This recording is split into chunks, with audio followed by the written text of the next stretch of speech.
Olá pessoal, mais um episódio aqui do Doutor Dívida, o seu programa de educação financeira, prestação de serviço, orientação. Aqui a gente discute todos os problemas que acontecem numa sociedade que mexe com o seu bolso.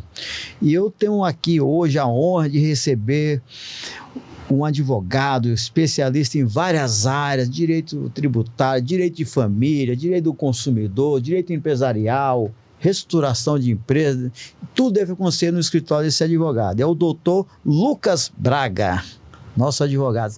Doutor, fale mais aí, eu quero saber mais de você. Fale aí o que você, eu não falei. Primeiramente, muito obrigado pela oportunidade, é um privilégio estar aqui com vocês. Tema de hoje super relevante.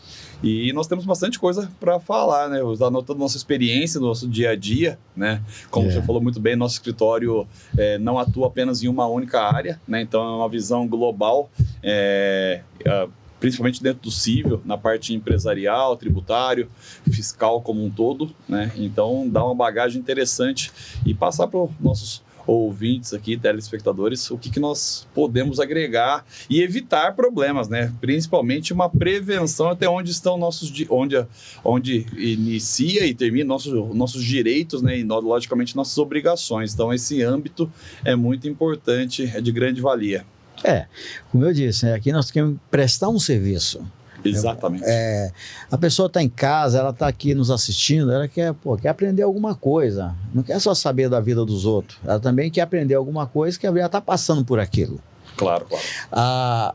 As coisas, às vezes, a gente pega muito o caso dos famosos, tal, mas ali é só para dar um pano de fundo, porque na verdade o problema do famoso é o problema da pessoa que não é famosa. Sim. E essa que é a ideia. Então, por isso a gente criou aqui esse podcast para a gente debater, para a gente ficar à vontade. Aqui, ó, é nosso aqui, viu? Não tem legal. Muita burocracia aqui, não. Tá certo. Vamos lá. Cabide, a gente vai falar aqui hoje desse negócio, calúnia, difamação, e eu acrescentaria também, tem a injúria também, né? Exatamente. Tem a injúria, calúnia, difamação e injúria. As pessoas falam, me caluniou, me difamou. Vamos depois até explicar o que é isso aí, mas eu queria, antes do doutor falar, se a gente puder colocar aqui no ar, esse vídeo aqui que o jornalista, mesmo ele fala com o jornalista, né? Léo Dias, colocou aqui no portal Léo Dias, né? Na internet, então eu ouvi o que ele fala aqui de um caso de uma famosa aqui, que é a cantora Silmara, que fazia dupla com a cantora Simone. Mas o que ele fala da Silmara aqui? A público pedir desculpas à artista Simaia Mendes Rocha pelos danos que possam ter lhe causado com a veiculação de notícias sobre a sua vida pessoal, íntima e familiar. Esse vídeo é fruto de um compromisso feito em uma ação judicial que ela moveu contra mim. Também quero me comprometer a não noticiar sobre seus filhos e não trazer mais as impressões pessoais minhas sobre a sua vida íntima. Como comunicador, me limitarei apenas a noticiar comentários sobre a sua atuação profissional e sobre fatos já públicos relacionados à sua vida íntima. A público pedir desculpa. Interessante, hein? Você viu aí que... Principalmente em cima do Léo Dias. Você viu aí que... E eu prestei atenção agora, não tinha prestado atenção antes. Ele fala que ele é um comunicador. Exatamente, eu começaria por esse ponto. Eu não vi ele se apresentando como jornalista, mas eu já vi se apresentar em vários lugares como jornalista. Qual é a condição hoje no Brasil para você ser um jornalista? A questão o ponto principal, que comunicador é apenas alguém que é como se fosse um porta-voz. Certo. Tá? É totalmente diferente do enquadramento como jornalista. Tá? Infelizmente, tá? Não só fica restrita a questão da faculdade, é um grande problema hoje. Eu acredito que a maioria dos problemas que estão acontecendo hoje é porque não está restrito a isso. Com a facilidade de acesso à internet, principalmente a facilidade na comunicação, falta... logicamente, eu estou aqui na frente de uma pessoa que tem várias faculdades. Como é importante, né, a parte acadêmica. Logicamente, você saber quais são os seus direitos. Ou até onde a lei de imprensa eu estou devidamente amparado pela lei de imprensa, né? Até onde eu sou um mero comunicador, alguém que só apenas comunica um fato. Esse comunicador, até mesmo um jornalista, ele pode emitir opinião. O grande problema que nós vivenciamos aqui, acompanhando, especialmente comentando sobre o caso do Léo Dias, é que como ele tem um staff muito grande, né? Ele tem uma gama gigante de ouvintes, de seguidores, vamos falar seguidores como um todo, independentemente do canal, tudo que ele fala, ele dá uma apimentada e ele emite opinião. Eu acho é aí que é o ponto, que é o que falta na parte acadêmica, né? Por isso que eu comecei esse pano de fundo falando a importância da acadêmica, a parte acadêmica. E hoje nós não temos isso. Inclusive, eu tenho aquele registro lá no Ministério do Trabalho, é o MTB, que é o registro jornalista. Exatamente. Tem um númerozinho lá que diz que eu posso ter essa atividade. E hoje não é mais mandatório, como o senhor sabe. Porque o que aconteceu foi o seguinte, né? A evolução natural. Então, muitos jornalistas famosos que nós assistimos aí ao longo da história, Joemir Beth, Paulo Henrique Amorim e tantos outros, não eram formados em jornalismo. Exatamente. Na faculdade. Mas, no entanto, estavam aí há muitos anos. Totalmente inseridos e sendo referência. E eu lembro que foi o ministro da Cultura, o Gilberto Gil, que tentou criar o Conselho Regional de Jornalismo. Aí o jornalista, não... Que foi um baita erro. Isso vai ser a censura do jornalismo, não vai dar certo. Aí a classe jornalística caiu em cima dele. E também, para ter um conselho, ia ter esse negócio da faculdade, do diploma, e muitos não tinham também o diploma. Exato. Bom, resumindo, o Supremo decidiu que quem exerce essa atividade de comunicação, dessa situação, se enquadra como jornalista. Exatamente. Só que para ela, de verdade, se enquadrar como jornalista, ela tem que ir lá no Ministério do Trabalho e pegar o seu registro de jornalista. Aí ela passa a trabalhar tranquilo, como jornalista. É uma questão, esse entendimento, do meu ponto de vista legal, tá? Foi péssimo para a categoria, tá? Até por questão de opinião, foi péssimo para a categoria porque caiu num subjetivo. A questão do advogado, por exemplo, não tem A ou B.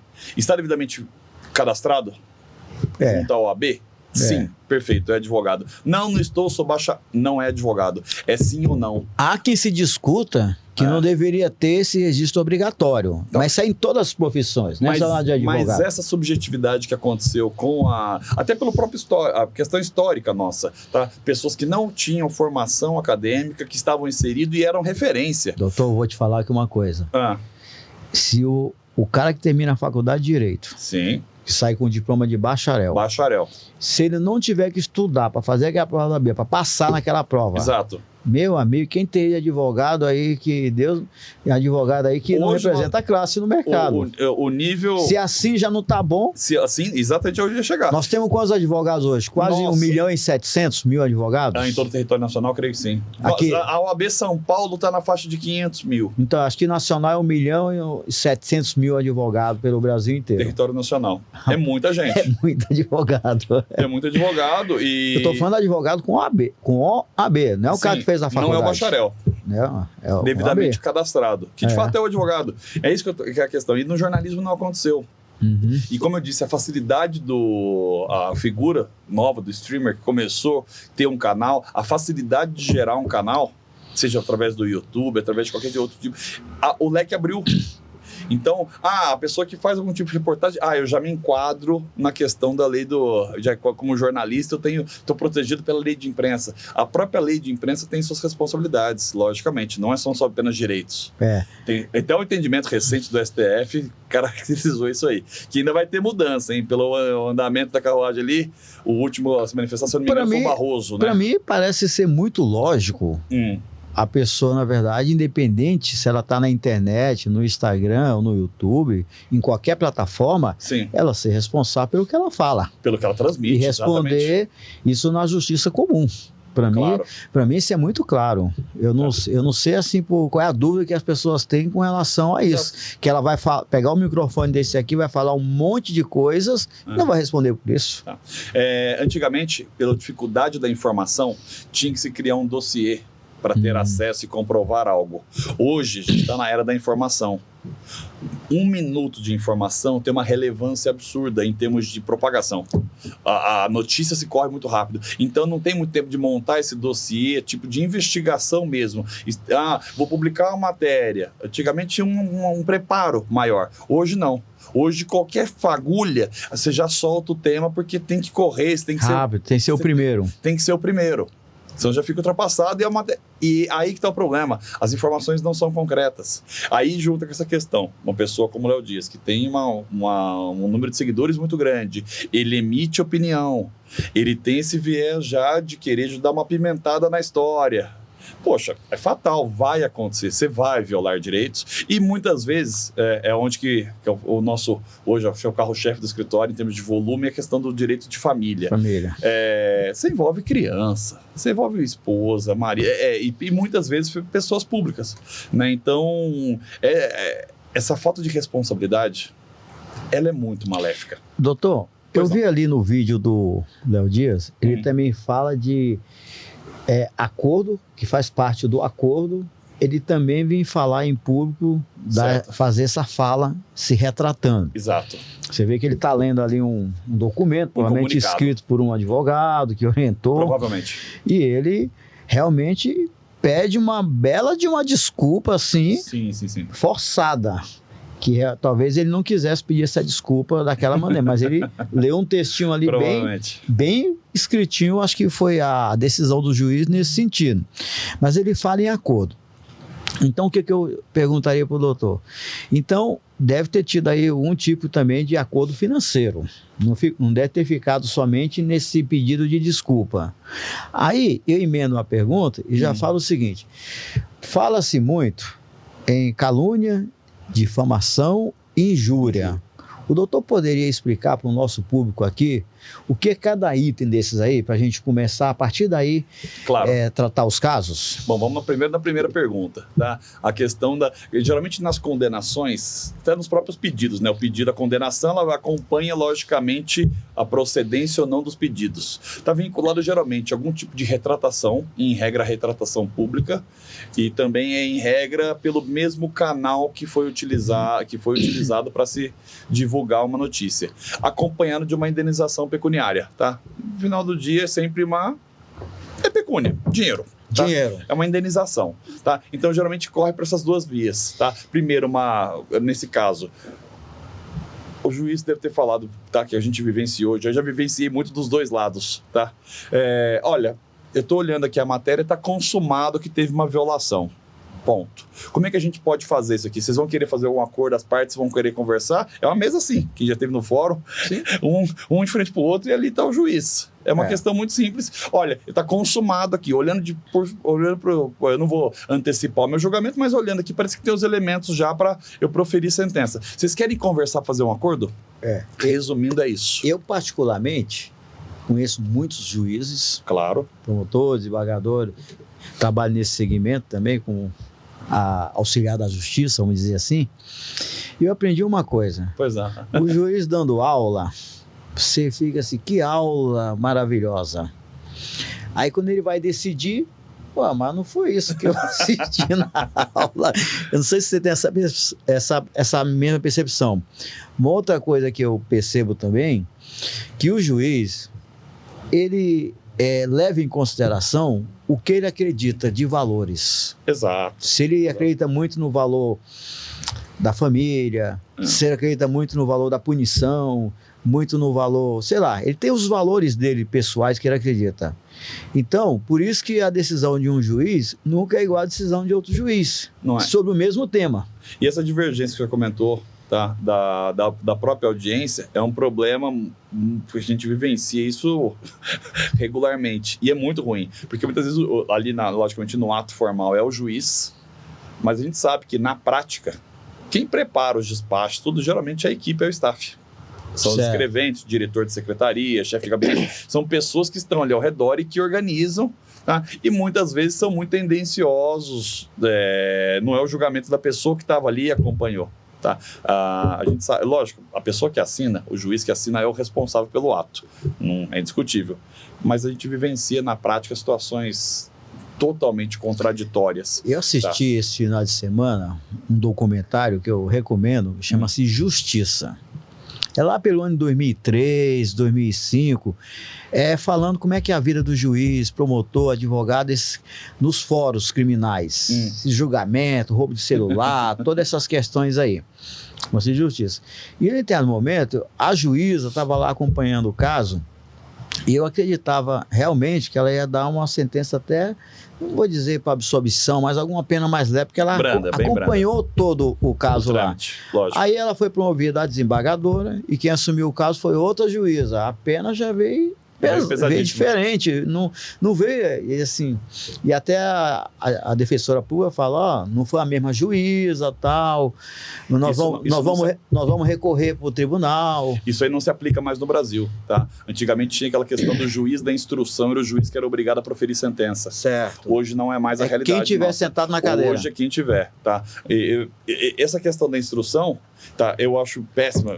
Nós tivemos já uma sentença, foi muito prejudicial para o nosso cliente na esfera do trabalho. Certo. Justiça do trabalho, quer dizer. Justiça do trabalho. A audiência, nós saímos super seguros e nós vimos que foi outro juiz que proferiu sentença e não foi a pessoa que ouviu.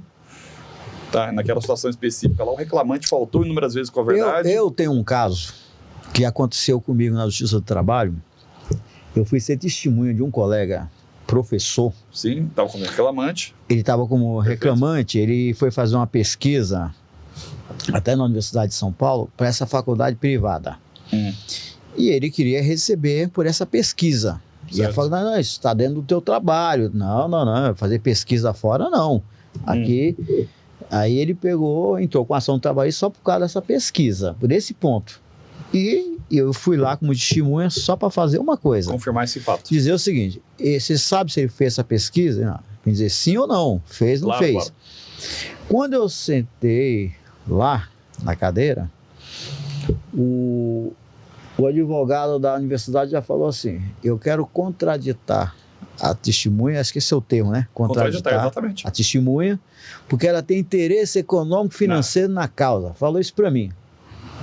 Eu, olhando aquilo ali, eu fiquei assim, interesse econômico financeiro? Aí ele falou aquilo ali, aí quando o juiz falou só assim, testemunha dispensada. Aí eu, peraí, levantei o dedinho, o advogado também falou assim, não, você não pode falar, Como não? Aí eu quero falar. Aí o juiz, 1 minuto. Eu peguei assim, excelência, eu só quero a ata dessa audiência, onde consta que o advogado disse que eu tenho interesse econômico financeiro na causa. Porque eu vou processar o advogado. Mas aqui uma ação trabalhista, eu sei, eu só quero a ata. O senhor me dá a ata que eu me viro depois. O que é que eu vou fazer com essa ata? Só foi o que aconteceu com a audiência? Suspenderam por 5 minutos. Quando voltou, entraram no consenso que eu merecia ser ouvido. Aí eu ouvi e falei, fez pesquisa mesmo e tal. Nem sei quanto é que ele ia ganhar, mas fez a pesquisa e foi embora. Mas é uma maneira de contraditar, ou amizade íntima, ou interesse na causa. Eu acho que é importante nós voltarmos, a gente falou em outros temas, é importante voltar a um ponto importante. A questão que é um ponto que é um das grandes lacunas que o pessoal cai, que viola muito a questão dos crimes contra a honra. É que eu me senti naquele momento ofendido. Lógico, com razão. Ofendido, mesmo que fosse numa audiência trabalhista, eu me senti ofendido. Por isso que seria bom a gente esclarecer para as pessoas aqui o que é realmente uma calúnia, uma difamação. Exatamente. E uma injúria. Tá. O que acontece? Tá. Onde que todos eles a veiculação de informações acerca de terceiros. Resumindo, é isso. Você viola a honra de alguém como? Onde que eu estou querendo chegar? A diferença, principalmente de calúnia para difamação. Tá? Na calúnia, fatalmente, é uma mentira? Mentira. E nos demais? Nem sempre é uma mentira. É isso que é o ponto. Quantas vezes eu já vi meus clientes falando, eu disse verdade! Ele é realmente papai. Perfeito. O fato de você divulgar, inverte. Você está cometendo o crime. A divulgação está na difamação? Não. Todos eles você está divulgando de alguma maneira. Todos eles você está falando. A questão é que... A calúnia é uma mentira. Aqui o ponto ele é isso. O que eu vou colocar? Ladrão. Vamos colocar o ladrão. Vou colocar um termo genérico. Ele é ladrão. Na calúnia, ele não é um ladrão. Eu estou faltando com a verdade. Mas nos outros casos, ele até pode ser o ladrão, mas eu não posso afirmar, eu não posso divulgar, ele é ladrão. Cabe à justiça apontá-lo como um criminoso, não cabe a mim. Tá? Esse é um ponto que acontece com muita frequência. Por isso que eu voltei esse tema, só para deixar claro. Não fiquem presos à questão do é verdade ou é mentira. Eu só disse mentira. Ninguém tem que saber, ninguém tem que divulgar para terceiros. O problema está na divulgação. O problema está na divulgação. Aqui, muitas vezes, do Léo Dias, além dele dar em um caso ou outro uma... Ou seja, eu divulguei uma verdade ou divulguei uma mentira. Só vai mudar o enquadramento. Mas em nenhum dos dois eu poderia ter divulgado. Pode, e vai enquadrar nos crimes contra a honra da mesma maneira. Então, muitas vezes, quando o cliente vai até a delegacia, achando que é uma coisa, quando ele conversa com o escrivão fala, não, isso não é calúnia, isso é injúria. Te incomodou, isso é injúria. Não, apenas te difamou. Entendeu? Mas a injúria, tem uma diferença dos outros dois? Tem a injúria A injúria, deixa eu lembrar exatamente qual que é a injúria. Tá, tudo bem, depois o doutor fala mais. Então, é um pequeno detalhe que eu preciso pegar aqui exatamente qual que é o conceito exato. Tem uma diferencinha. Mas é importante, isso aí, independente aqui, é importante que você pesquise. Esses conceitos devem estar muito escritos aí na internet, em vários sites aí. Tá. Mas o que eu gostei foi da definição que o doutor fala aí, o seguinte... De verdade e mentira. E você divulgado. Não importa se é verdade exatamente. Ou se é mentira. Tá. O injuriar, se eu não me engano, é a questão da prática. Ter uma continuidade. Esse é um dos elementos que eu já vi em muitas sentenças. Você está falando específico do que eu me recordo de cabeça. A questão de enquadramento é a questão da prática. Eu lembro que quando eu li sobre isso, a diferença é muito tênue ali. Principalmente entre injúria e difamação. Tá? É uma questão de um ato, a questão eles falam muito da questão da repetição. De tornar algo sistemático, entendeu? Isso aí eu já vi inúmeras sentenças que foram para esse sentido. Eu vejo várias vezes o Jornal Nacional, ele fala uma coisa no início do programa, aí no final ele fala assim, olha, queremos corrigir, aí é uma errata. É uma errata, tá? Justamente porque o jurídico hoje está muito mais atuante, até a própria questão do, o condenado. Esse negócio aí. O suspeito. Você falou um negócio que eu fazia tempo que eu não ouvia. Errata. Errata. Porque eu lembro que antigamente, muito antigamente, você fazia os livros e às vezes o livro já estava impresso. Aí alguém descobria que tinha uma coisa escrita errada, uma palavra errada. Aí você fazia um documentozinho apartado, uma formalização, que era uma correção, mas era uma errata, porque realmente ele vai ser corrigido mesmo na próxima edição. Mas já estava o livro na rua. Hoje, como quase tudo a maior parte do material não é mais impresso, é eletrônico, eles colocam sempre editado. Né? Editado. Tá? Eu lembro que eu tenho aqui esse livro, até eu nem mostro muito, né? Mas tem alguns livros, né? Mas eu tenho esse aqui, ó, que é o da matemática financeira, está na 4ª edição. Esse livro, realmente, a cada edição que eu fazia, nossa, como é que eu escrevi assim? Como é que você vai modificando? O conceito pode ser o mesmo, mas você termina, na verdade, corrigindo. Hoje, com a tecnologia, com a eletrônica, fica mais fácil. Antigamente, era um pouco mais difícil você fazer isso aqui. Eu lancei esse livro em 2002, a primeira edição dele. Olha só. Já estava há mais 20 anos. E muitas vezes, assim, pega livros assim... Mas era novinho, viu, quando lancei, viu? Consagrados, assim, eles vão sofrendo alteração. E quando você olha a última edição para a primeira, às vezes tem um abismo. Um abismo muito grande. Não sei se é o caso do livro aí, que por sinal, parabéns aí mais uma vez. Você tá aí. É o mesmo livro, a gente foi só realmente... Com ajustes ali, né? Ajustes mesmo, modificando um pouco alguns conceitos, mas é um livro que foi feito para quem estuda em faculdade, curso de administração, economia e contabilidade. Mas serve para o povão também.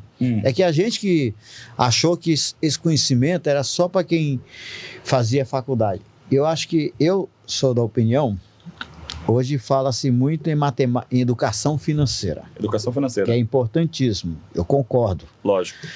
Por isso que o programa aqui é Doutor Dívida, é um programa de educação financeira. Mas eu acredito o seguinte, que se todos nós tivéssemos ali, naqueles anos que a gente estuda matemática, que são 11 anos, todos aqui que terminou o ensino fundamental, médio, foram obrigados a estudar 11 anos em matemática. Claro, claro.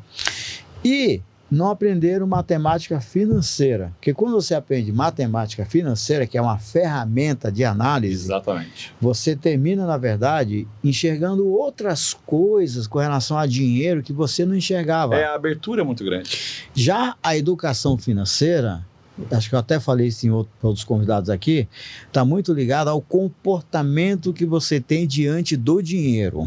Sim. Então, eu sou mais gastão, menos gastão, sou mais compulsivo, menos compulsivo.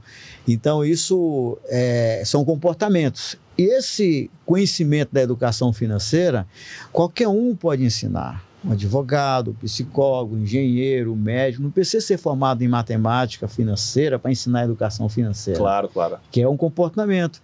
Agora, a matemática financeira, que é uma ferramenta, a essa sim, deveria sim ser obrigatório ensinar nas escolas, ali junto com a matemática. Sem dúvida. Porque ajudaria muito você a decidir uma compra de um imóvel. Se vai fazer à vista, se vai fazer financiado, se vai alugar, se não vai alugar. O que é o melhor? São questões.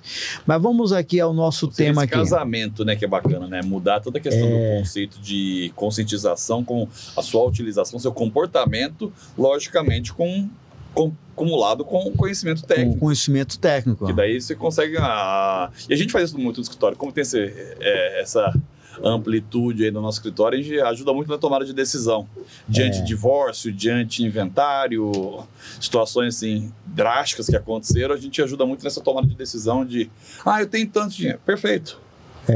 Doutor, eu acho que também teve um outro caso aí, não precisa mostrar aqui não, viu, Cabelo? Mas eu vi hoje no site no Instagram do Felipe Campos, que também é um jornalista. Sim. Que eu conheço o Felipe Campos como jornalista mesmo, jornalista. Ele publicou lá um depoimento de uma pessoa, nesse caso aí da ex-mulher do Zezé de Camargo e Luciana, Graciele, alguma coisa, que ela teria feito um perfil fake para vigiar outra pessoa. Fazer um perfil fake dá indenização? Opa, idêntico. Mas por quê? Idêntico, é a mesma questão. A mesma questão de violação, tá? Onde que acontece? Muitas vezes a pessoa que ela acha que ela está num ambiente protegido, tá? Então, com a utilização, ela emite opinião, ela induz, ela faz a mesma coisa, tá? Uma vez que você vincula... Mas se ela só fica lá vendo as postagens da outra pessoa e não fala nada. Se ela ficar inerte, não é crime. Não é crime. Não é crime, tá? Mas se ela comentar pelo perfil fake... Perfeito. Vamos lá, vamos por partes. Tá? A criação de um perfil fake para utilização e monitoramento não é crime, isso aí não muda nada, tá? Agora, a partir do momento que emite opinião, divulga, é que geralmente as pessoas, eu pelo menos nunca me deparei com uma situação que fica apenas inerte acompanhando, tá? Certo. Geralmente emite opinião, divulga informações, e aí que é crime. Porque acontece?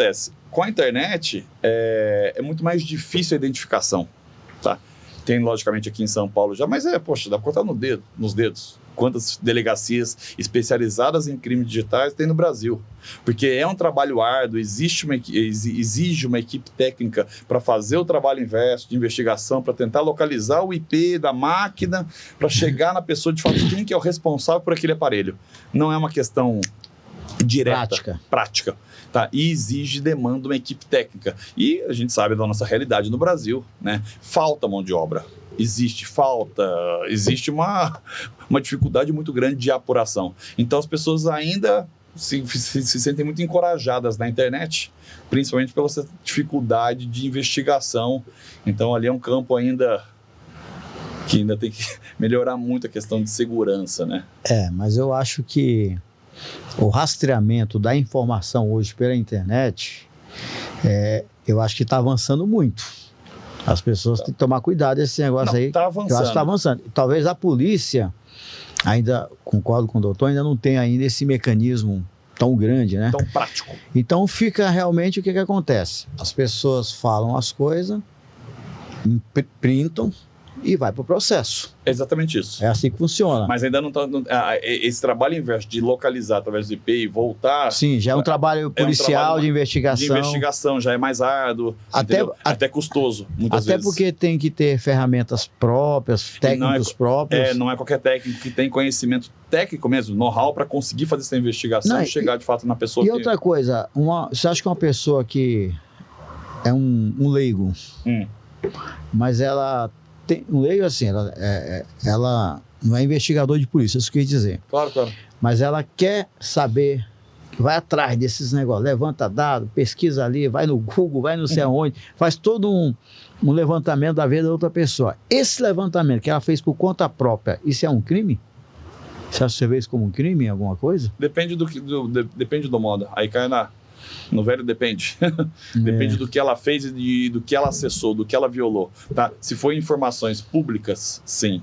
É que uma vez que a pessoa tem coragem para isso, ela viola geralmente. É fatal. Ou seja, se está no Google, disponível, é público. Público. É público. Tá. É que nem sempre as pessoas utilizam dessa maneira. Entendeu? Certo. É esse que é o ponto. E aí outra coisa que é crime, tá? Importante. Entrou ali como amigo, mas usou aquela... uma coisa é ficar inerte. Quando eu falo inerte, é inerte mesmo. Entrei, tô ali, tô vendo a minha ex com o outro. Ok, tô aqui quietinho. Ela printa e manda pra outra. Uma vez que eu utilizei aquela foto que tava ali, já crime. Usou em processo, alguma coisa. Geralmente a gente identifica muito isso aí na direito de família, repito. Questão de pensão alimentícia. Não, se você tá com a foto dentro do seu celular e não saiu dali, você não cometeu crime, ou cometeu. Só se você passar para outra pessoa, não é isso? Enquanto você não divulgar, ok. Enquanto você não divulgar, então é isso que eu estou falando. Você ficou inerte. A informação é minha, ok. Você pode até comentar de alguma coisa, mas sem dizer, como é que você soube? Me contaram. Não sei. Agora, a partir do momento que vinculou... Vou te mandar o print aí. Vinculou é um problema, assim, é grave, entendeu? É considerado grave. Menina, vou te mandar o print da conversa aí. É isso. Crime. Tá. Como eu falei muito... Tá vendo, meninas? Aí, vocês que printam tudo aí, ó. Manda para as colegas aí. Direitos de família, acontece muito essa questão com pensão. Pensão. Homem, tem essa questão de ser o provedor, de ter muito acesso e gosta de ser um pavão. Ele escreve no processo que ele é um pobre, coitado, miserável, mas em rede social ele posta foto, final de semana, evento, tal. Aí, olha o que ele vem. Isso aí, geralmente, é super prejudicial.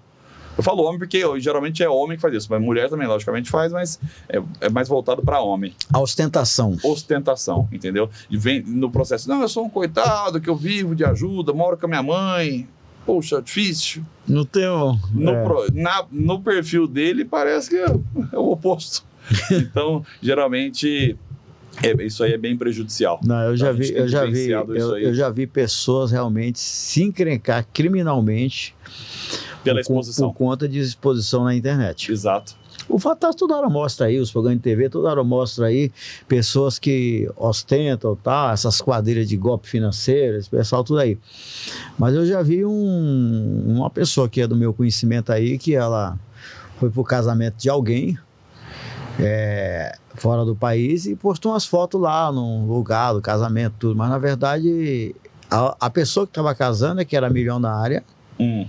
E que ele não era pobre, mas também não era dessa maneira. Entendi. Mas postou lá, ostentou, o pessoal da polícia, tá vendo? É esse aqui. Infelizmente acontece. Então, isso acontece.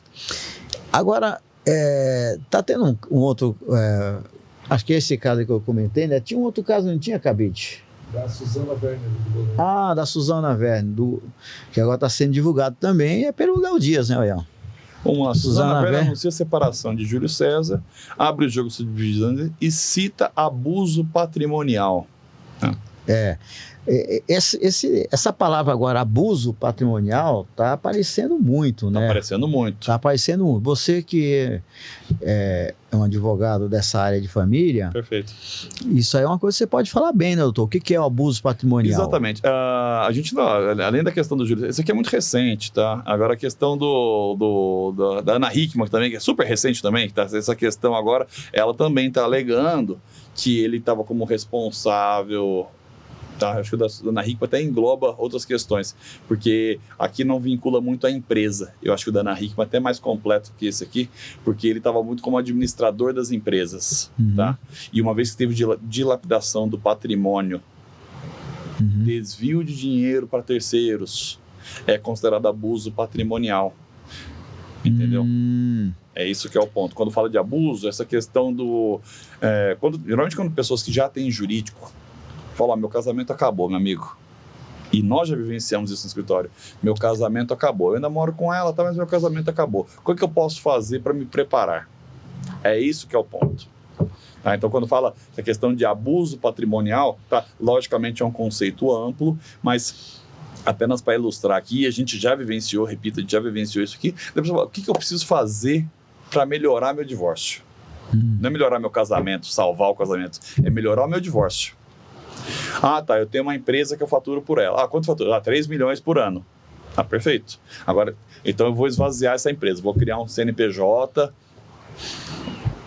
sociedade agora não vai ser Braga, vai ser Castelo IB. Abre uma outra conta no banco. Abre outra conta e a gente vai esvaziando essa e vai colocando nesse CNPJ. Daqui a alguns anos... então, é isso. Isso aí tá claro. Tá muito claro. E vai esvaziando e vai dilapidando. E tudo que é na constância do casamento é do casal. É isso que é o ponto. Após a ruptura, que é o que o judiciário em regra utiliza como uma régua de corte, para a gente ver o que tem depois. Quais são as obrigações, o que foi feito. Por exemplo, empréstimos que foram contratados nesse período. Tem um caso agora grande nosso que caiu com a gente também. É que lá ele é advogado e contador. Ele conhece muito da área e ele está fazendo ele pegou muitos empréstimos altíssimos, para mostrar uma dificuldade financeira que nunca existiu. Mas ele chegou a pegar os empréstimos só para simular? Simular. Porque o empréstimo ele pegou no nome da empresa que está vinculado com... E ela está no quadro societário. Ou seja, então agora é uma dívida do casal. Doutor, mas voltando aqui um pouco aqui o negócio da calúnia, da difamação, eu queria saber o seguinte. Por exemplo, o seguinte, vamos pensar aí no caso da Silmara, que é uma pessoa famosa. Claro, claro. O Brasil inteiro conhece. Ele parece que falou dos filhos dela, alguma coisa. Ele mesmo conta aqui, né, na resposta dele lá. Aí ela teve uma pessoa pública, mas que tem sua vida privada. A questão dos filhos, essas coisas todas aí, eu não sei o que aconteceu exatamente. Quanto é que gira em torno, assim, que você imagina que seja uma indenização desse tamanho aí? Que os tribunais dão isso aí, que as pessoas acham que vão ficar ricos com indenização, mas é muito dinheiro, é pouco dinheiro, como é que funciona isso? Depende, a fixação do quantum indenizatório, você deve conhecer bem o conceito latim do quantum indenizatorium, aquele conceito antigo e tal, é uma questão que depende muito, as métricas são exatamente o tamanho do impacto. O tamanho do impacto. O tamanho do impacto, tá? Nós sabemos... Agora, com a facilidade, como a gente disse agora há pouco, da divulgação, a facilidade de acesso a informações, de inúmeras pessoas que perderam contratos em razão de fake news. Ou até de própria, nem fake news está vinculado a falso, né? Até a verdade, mas a divulgação de uma notícia, verdadeira ou não. Por exemplo, assim, vamos pensar aqui que o jornalista Léo Dias, o comunicador Léo Dias, fizesse uma notícia falsa contra um artista qualquer. Perfeito. E por conta dessa notícia, ele perdeu 10 shows. É isso. Então ele poderia pedir uma indenização do que ele perdeu nos 10 shows. Equivalente a exatamente isso. Então essa fixação está muito vinculada com o saber bem o que divulgar, do impacto.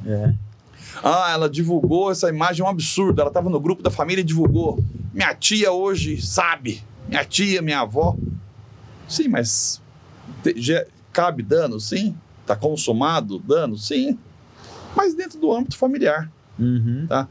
São indenizações logicamente proporcionais. Tá? Proporcionais. Mas... Até o direito teve essa questão, um ajuste, essa coisa não é tão nova, tá? de 10 a 15 anos, de um ajuste no dano material, no dano moral. Um ajuste no dano moral. O dano moral, quando ele começou mesmo ali forte no Brasil, as indenizações começaram a ocorrer com frequência, teve uma preocupação muito grande de evitar o enriquecimento sem causa.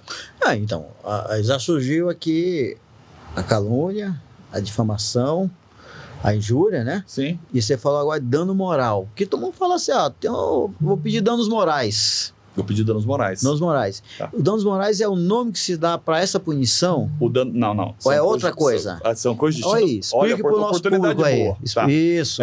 Dano moral é uma questão na esfera civil. Civil, tá? Crime, esfera. Tá. Perfeito. São questões distintas, tá? Pelo GCRIM, que é o Juizado Especial Criminal, Certo. crimes de menor potencial ofensivo, principalmente crimes contra a honra, tá? Caem nos dois. A própria lei fala isso, tá? Multa, crime de tal ou multa, detenção ou fixa. A própria lei criminal, ali na parte de baixo, na sanção, na penalidade, prevê a aplicação de multa. O ex-apresentador lá do BBB, o Thiago Leifert, Sim. ele falou no programa do Pânico, eu assisti e revi essa entrevista várias vezes, que ele, além da parte criminal que o Léo Dias está respondendo, ou parece que foi condenado por alguma coisa relacionada a que ele falou sobre ele, Thiago Leifert, ele também teve que pagar uma indenização financeira para ele. Eu não tinha visto isso, depois eu fui olhar de novo a entrevista, eu vi que ele fala isso, mas tudo ele que fala, eu não fui atrás. É exatamente essa questão. Eu quero dizer assim, eu costumo aqui, no nosso microfone, pesquisar essas informações, se é pública, se não é pública, se tem processo, se não tem, para a gente poder falar aqui. Mas nesse caso aí do Thiago Leifert, eu estou tentando aqui falar o que ele falou. Eu não fui checar se é verdade ou não, se ele recebeu dinheiro do Léo Dias, mas ele disse que agora, ele fala, o Léo Dias agora passou a não ter mais réu primário por conta dessa condenação que teve com ele. Que é exatamente essa questão criminal. Eu recebi um dinheiro, perfeito, a que título? Dentro da lei, dentro do criminal, é possível ter uma fixação de multa. É diferente da questão de danos morais. Até e dentro desse pacote civil, tem outras questões. Quando tem prejuízo material, por exemplo, dano material, a questão do show poderia entrar como lucros cessantes, lucros emergentes do que deixou de ganhar. Então é uma questão, o conceito é muito maior, tá? Na esfera civil. Exatamente. Não só criminal, só para o entendeu? nosso público entender aqui, lucros cessantes é quando você está sendo reembolsado o que você deixou de ganhar. Deixou de ganhar. Entendeu? Que é um tipo de indenização, vamos dizer assim, de uma situação. E essa questão entra como emergente, estético. O leque é gigante, a gente poderia falar aqui a tarde toda, porque realmente tem uma amplitude muito grande, tá? E o dano moral é a questão, de fato, da honra, né? A questão da exposição. Certo. O que foi afetado? Como o próprio nome diz? A honra. Moral. O moral. O moral, entendeu? Você fica com vergonha de ser visto nas ruas, das pessoas vão definir um outro conceito a seu respeito. Sabe um caso que a mídia foi penalizada? Olha como o que é a ferramenta, a importância da responsabilidade na mídia. O impacto que ela tem na vida das pessoas. É uma ferramenta, assim, fundamental. E eu percebi, tá? Isso aí foi até muitas vezes comentado em outros meios, nos canais jurídicos, por uma questão que aconteceu se eu não me engano, foi a Fazenda, que teve uma questão com uma das participantes, tá? Que ela mencionou essa questão teve uma discussão entre eles, gerou uma piada, e a mídia utilizou essa piada. Utilizou a piada. E teve uma condenação para parar de usar esse apelido. Certo. Tá? E o próprio Google deixou, como teve uma condenação para parar de usar esse apelido, eles vincularam esse apelido em todas as manchetes. Então, teve um efeito, a mídia puniu essa pessoa assim duplamente. É uma coisa assim que a gente achou um absurdo. Mas foi muito comentado nos blogs jurídicos. O que eu digo é o seguinte: você é responsável pelo que você fala e pelo que você faz. Lógico. Eu vejo muitas pessoas falando o seguinte: seguindo a orientação do meu advogado, eu estou dizendo isso. Cuidado. Muito cuidado. Não é o seu advogado que vai responder o processo, não. É você que está emitindo a É você que está falando. Exato. A voz é sua, a palavra é sua, o ato é seu. Exato. Meu advogado orientou, então, e aí? O que você vai fazer? É exatamente isso. Você recebeu orientação jurídica, mas a responsabilidade continua sendo sua. Continua e tem que ser... eu acho que o direito positivo, escrito, ele se adapta conforme as mudanças da sociedade, é uma questão óbvia. O que eu acho é o seguinte... E tá caminhando para isso aí, cada hora vai ajustando. Até então não tinha esse problema da internet. Hoje nós estamos com um terreno que 99% das questões utiliza-se a internet. O que eu acho é assim, as pessoas elas têm suas demandas com as outras pessoas, não gostam das outras pessoas, criticam as outras pessoas, têm raiva das outras pessoas, mas ela tem que entender, se ela tornar isso público, e isso ela não puder provar, é só uma indignação pessoal, é o seu ponto de vista, você poderá sofrer consequências graves financeiras dessas suas atitudes. Não é isso, doutor? Sem dúvida. Então é uma questão complicadíssima. Então tem muita gente aí falando muita coisa, de um monte de gente aí que amanhã pode responder. Eu vejo que nós aqui, a gente, né, Cabide? A gente vai para a rua gravar com as pessoas, a gente faz as pessoas se autorizam, a gente usar a sua imagem no programa, assine aqui, tem gente que não quer autorizar. Então a gente não grava. É um direito da pessoa, eu não autorizo, eu não confirmo a utilização da minha imagem. Não, ainda vou te falar mais. E é correto, tem que caminhar. Tem uma situação aí que a pessoa, ela pegou uma imagem de um veículo de comunicação, uma notícia, eu falei, vou reportar isso no meu site. Aí pegou aquela mesma notícia e imagem e reportou no outro site. Aí depois me apareceu uma empresa dizendo o seguinte, essa imagem pertence a uma outra empresa e você não poderia ter usado essa imagem no seu site. Sim, mas eu estou pegando dele, a fonte é ele. Não, mas está com você. Tá. Isso aí tem uma regra específica de utilização, de veiculação de outra... o modo que é divulgado tem todo um formato específico, mostrando que não é uma matéria sua. Você está apenas compartilhando uma matéria pública de outro local. Tá? Tem que fazer uma referência específica para a utilização da matéria, entendeu? Por exemplo, não pode pegar o nosso vídeo aqui de hoje e divulgar, tá, de uma maneira aleatória. Não pode. Tem uma referência, tem que mostrar uma referência, mostrar que isso aqui é público, tem toda uma sequência, o famoso pano de fundo, uma base legal. Mas se eu colocar na internet, já ficou público. Não, eu mesmo colocar com a minha senha. Sim, a questão é o compartilhamento, o modo que é feito, não só compartilhar.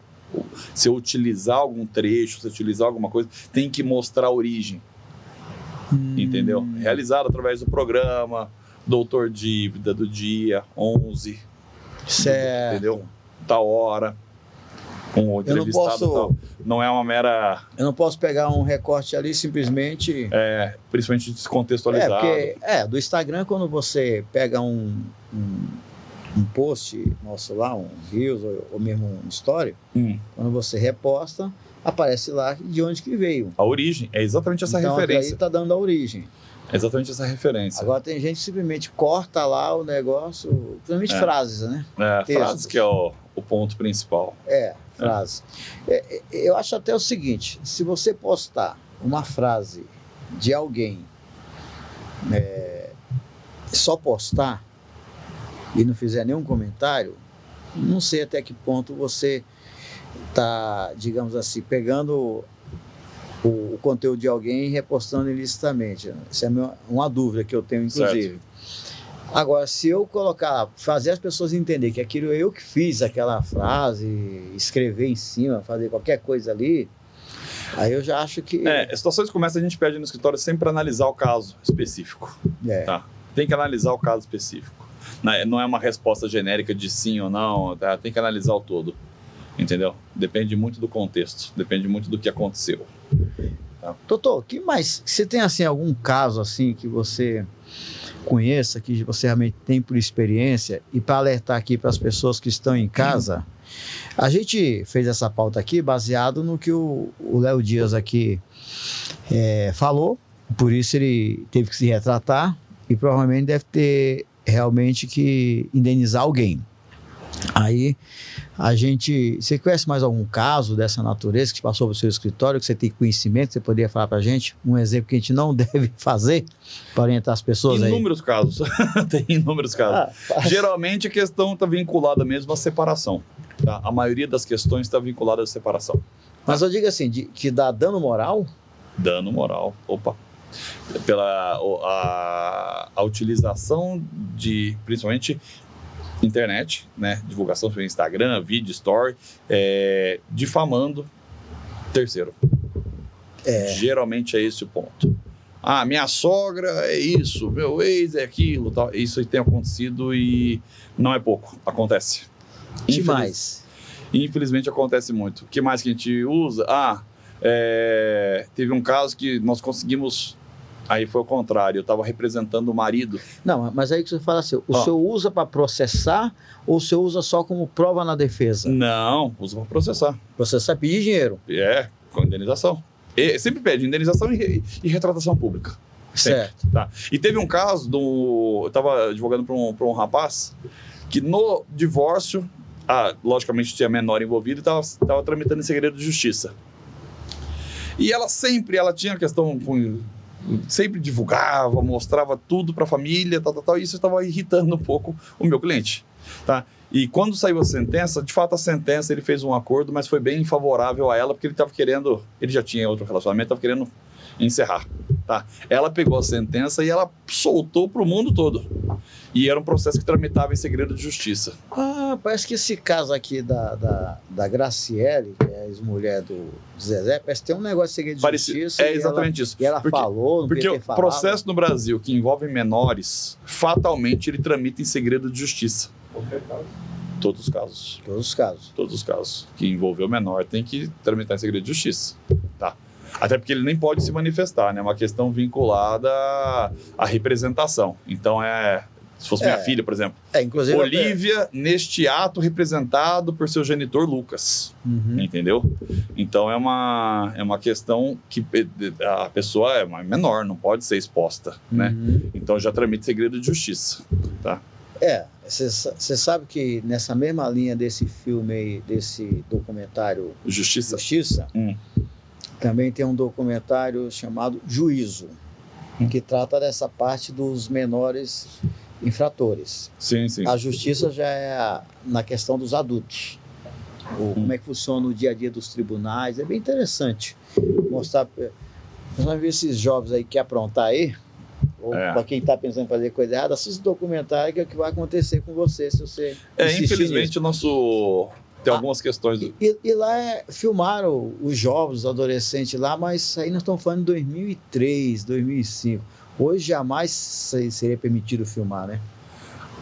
Não sei a época. Muita coisa mudou, logicamente. Em 20 anos, muita coisa mudou. Tá? Porque os menores aparecem lá Até o próprio sistema carcerário nosso, ele melhorou significativamente. Tá? De documentário, o próprio documentário que mostra a história do PCC, a principal reivindicação foi de melhoria das condições ali diárias mesmo, básica, né? E hoje ainda nós temos o nosso sistema carcerário. Tem um documentário interessante também, acho que é Toughest Prisons in the World, se eu não me engano é isso aí, as prisões mais difíceis do mundo. Prisões mais difíceis do mundo. Tá. Em inglês. Mas é isso? Falei corretamente? Eu acho que é isso. Mas o que a gente tem que entender aqui é o seguinte, é que se você fizer na internet, vai ter penalidade. Vai ter consequência. Vai ter consequência. Ou consequência criminal, que dependendo do crime aqui, né? Calúnia. Injúria e difamação. E ainda a parte civil, que é a parte financeira, pecuniária. No próprio criminal também pode ter a fixação de multa, que envolve o financeiro, mas na parte civil é fatal. Na civil é a obrigação de fazer mas alguma retratação, algum tipo de coisa, ou alguma obrigação de apagar o post, alguma obrigação de fazer. Mas é que é o seguinte, na parte criminal, o juiz ali tem as limitações da lei. eu Lógico. te dou uma multa de tanto, não sei o quê. É. Agora, na parte civil, o juiz pode realmente mandar calcular o tamanho desse prejuízo, que pode ser grandioso. Sim. Até nós já vimos no Brasil indenizações multimilionárias. Altíssima.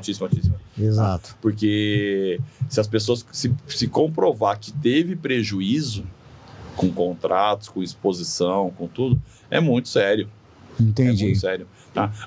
Outra coisa que o pessoal, que eu achei bom para ilustrar nosso programa aqui, é a questão de adultério. Adultério não é mais crime no Brasil. Tá? Mas já faz tempo, né? Tá, mais de 15 anos, quase 20 anos já. 15 anos, pelo menos. Se não me engano, é 2008. 2008 ou 2005, não me recordo. Tá, há muito tempo. Há muito tempo. Tá? E o que acontece? Ele me traiu. Ok? É mais uma questão ética. Mas é crime? Não. Gera dano? Não. Não gera dano. Agora, se você usar isso aí, olha lá, safado, cafajé, quem está cometendo crime sou eu. Mas isso acontece muito. É muito mais comum do que a gente imagina. Tá? A pessoa que foi traída vai lá e expõe o traidor. Expõe o traidor e a situação inverte. Quem cometeu o crime foi ela. Quem tem que pagar a indenização foi ela. Entendeu? Não é crime. Mas doutor... Mas eu estou dando esse exemplo, que é um exemplo que acontece com muita frequência. Mas só para a gente fechar esse assunto aí, e dizer o seguinte, mas é assim, a pessoa foi traída, ela vai passar uma vergonha perante um grupo social dela. Por essa vergonha que ela supostamente sentiu, está passando, isso não causaria um dano para ela? Cível. Tá. Cível. Não é crime. Tá certo. Não é crime. A gente sempre está confundindo aqui o crime com... Exatamente. Criminal não é. Adultério não é mais crime. Pela exposição gerou consequências, tá? Aí é uma dificuldade muito grande quando é cível, assim, de mostrar esse nexo causal. Certo. O que justifica entre o dano e o fato em si? Tem que ter essa conexão. Perfeito, minha exposição foi abalada. O que ele fez de errado? Vamos imaginar que o homem traiu e a mulher... minha honra foi abalada. Por qual motivo? O que ele fez de... ele estava com outra. Quem viu? Tá. Entendeu? É uma questão totalmente subjetiva. É difícil criar essa conexão, porque tem uma questão importante. O dano moral tem que ser um dano, hoje no Brasil, moderado para cima. Se for apenas uma questão pequena, é muito comum ler em sentença, não há caracterização de dano moral, uma vez que se trata de mero aborrecimento. Mero aborrecimento. Tá? Inclusive até com questão de acidente de trânsito. Manda reparar, consertar, mas não cabe mais dano moral. Mas a pessoa deu trabalho para pagar. Mero aborrecimento. A gente teve a sentença agora.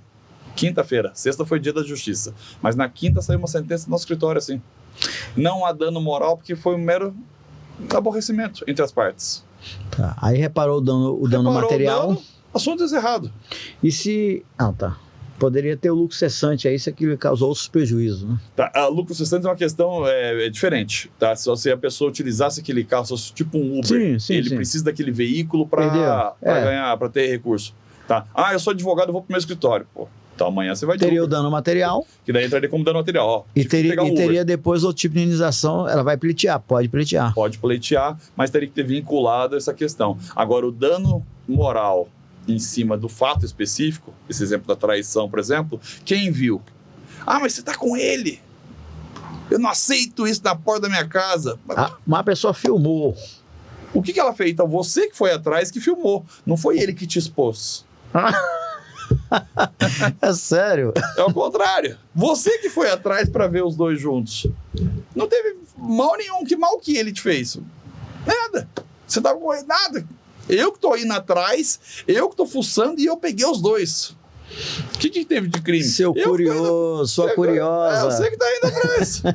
O que ele tá fazendo que viola, que machuca a sua honra? Nada. Ele tá na vida mais discreta possível. Ele queria mais ficar escondido. Você que foi atrás, perseguiu, achou. Entendeu? Então é uma questão importante para nós ilustrarmos aqui. E se a pessoa filmar e expor, ela que vai responder. Aí responde mesmo. Mas ela responde. Pela traição. Não ela que teria algum tipo de direito. Muito pelo contrário. Tá vendo, Cabide? Não faça cara, mais isso. Deixa pra lá essas coisas. Não faça mais essas coisas.